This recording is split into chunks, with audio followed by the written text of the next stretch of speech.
Il a un nom de héros de dessin animé, mais c'est bien d'un carburant que l'on parle ce matin, le super éthanol, nom de code plus technique E85, dont les ventes ont grimpé de 4% en 2020.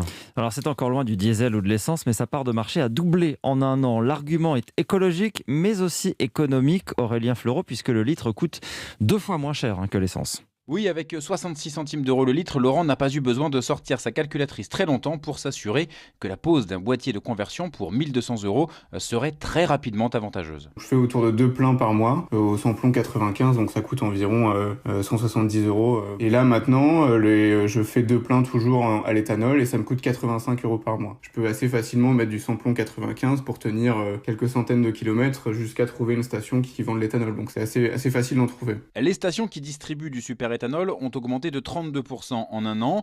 Si l'argument écologique n'est pas négligeable, avec notamment 90% de particules fines en moins, les économies réalisées restent décisives, rappelle Sébastien Lepollès, président de FlexFuel, entreprise spécialisée dans la pose de boîtiers. On retrouve cette sensation il y a 10 ans où quand on fait le plein, en fait, on regarde défiler et les litres vont plus vite que les zéros. Donc même avec la surconsommation, dès lors de 20 à 25%, on est vraiment rentable, on gagne environ 40% sur la facture globale. Des boîtiers compatibles avec la quasi-totalité des voitures essence. Peu de véhicules neufs le sont d'origine, mais là aussi, cela évolue. Ford vient d'annoncer une gamme de 6 nouveaux modèles. Aurélien Fleureau, spécialiste transport d'Europe 1.